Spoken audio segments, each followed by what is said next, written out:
I'm joined today by Peter Gray, who is a research professor of psychology at Boston College and also author of the book Free to Learn: Why Releasing the Instinct to Play Will Make Our Children Happier, More Self-Reliant, and Better Students for Life. Peter, we've been talking a lot about the changing dynamics of the economy, job automation, proposals around basic income, etc.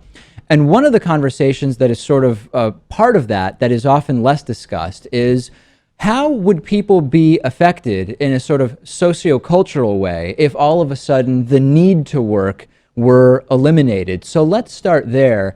I've read some of what you've written about this. You think that there may be a pretty significant newfound sort of boredom and apathy that might infect society?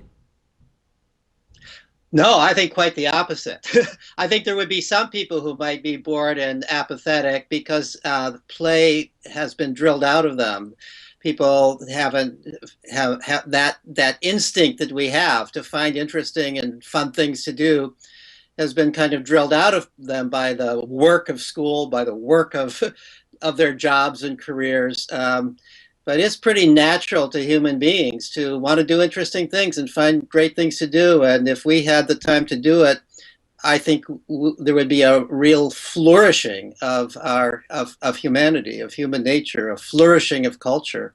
I tend to agree with that. One of the things I've been thinking of is that really the last 150 or 200 years of sort of Western society have much more clearly delineated when are we working and when are we not working. And of course, the creation of the factory was a huge, huge factor in that. But if we think back to like hunter-gatherers, for example, the lines between what was working and what was play or recreational time were much more blurry, weren't they?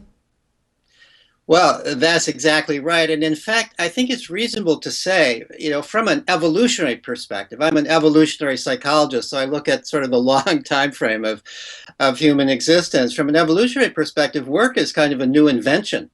During most of our human history, we were all hunter-gatherers. And it's really only with agriculture and then subsequently with industry that the idea of labor as work, as something that you don't want to do, but you have to do in order to get what you need to survive or get the things that you want, that notion of work is absent in hunter-gatherer bands. There have been studies of those groups of people in various parts of the world who survived as hunter-gatherers into modern times. And if they have a word for work at all, or a concept of it at all, it refers to what those farmers on the other side of the hill do, or those coal miners do. It doesn't refer to what they do. And there was even a book published 2 or 3 decades ago, maybe a little longer ago, by an anthropologist named Marshall Solon, in which he referred to hunter-gatherer society as the original affluent society. Affluent not because they had a lot, but because they didn't need much, and they had lots of free time, and they spent that free time at music and art and dance and storytelling and visiting neighbors and lying around in the hammock, gossiping, doing all the kinds of things that we do when we're on vacation, when we're freed up from work. It only takes them about 20 hours a week in the typical hunter-gatherer culture to provide for themselves, and even that they don't regard as work because it's thrilling, it's exciting to hunt and to gather, and they don't have to do it. Any individual doesn't have to do it, I would say, because they share everything, and they don't complain if somebody says, "No, I'm not going to go out hunting today.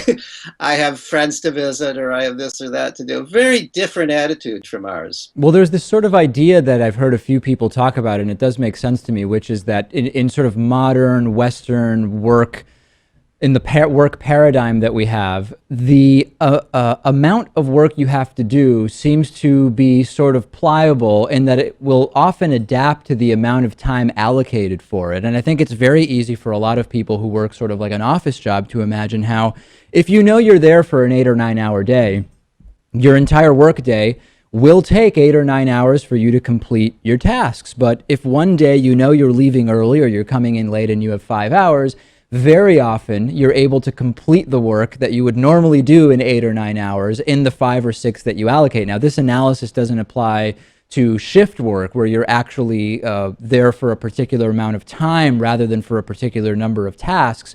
But shouldn't that tell us something, at least, about the concept that we have about the work week and work schedules?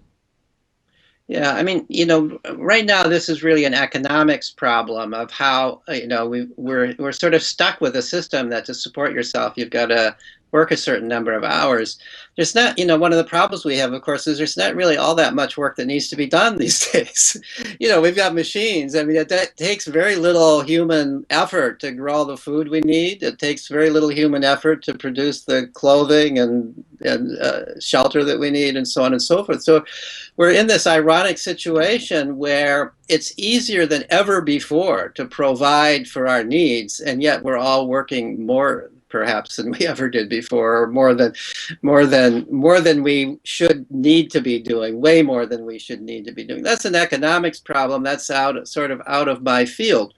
But if we could solve that economics problem, I think that we would all be much happier. We would have a better society. We would rediscover much of our humanity. Well, let me The follow other, up more yeah, along that line if I can, because there are some sure. people who I talk to about topics that are either directly related to this or tangentially related will say, the problem is that if we were to set up a system where there is a basic income or that everybody's sort of basic needs are met and healthcare, basic food, shelter is provided for without necessarily having to work, humans are just inherently so lazy that most of them just wouldn't want to do anything. And from most of what I've read, that does not appear to be the case.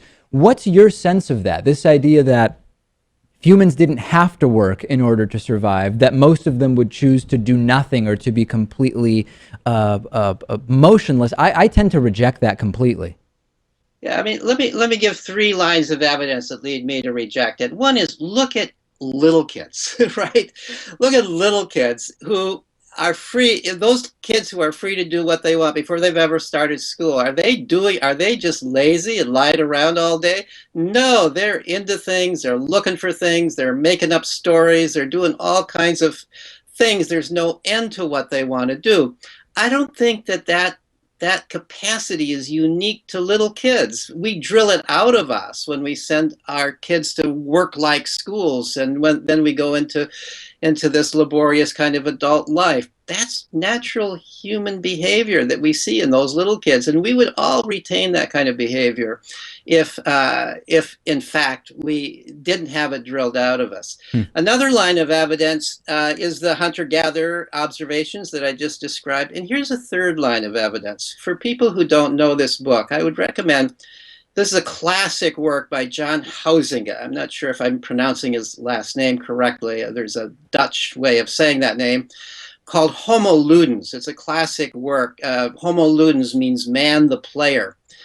And what Huizinga does in that book is he analyzes what we think of as high culture, the developments in philosophy and poetry, art, music, science, all the kinds of things that we value as sort of great human achievements. And he says, in what times and places have there been a flourishing of these things? And his conclusion is it's those times and places where there is a significant number of adults who have the leisure to play. Hmm. And that all of this is coming out of play. All of these things that we think of as the highest sorts of contributions to our human heritage have come, places like Athens, ancient Athens. There were a group of free men, who had time to play throughout their lives, and look at what they did with that play. And housing identifies other points and places in history where the same thing has been true. So I think that we should all look very much forward to a time when we have the opportunity to play in adult life. According to Huizinga, we are man the player. That's our nature. That seems to be our nature when I look at hunter-gatherer cultures too. And we've been suppressing that nature for 2 or 3,000 years, if not longer. And ever since we've been so highly agriculturalized and then industrialized.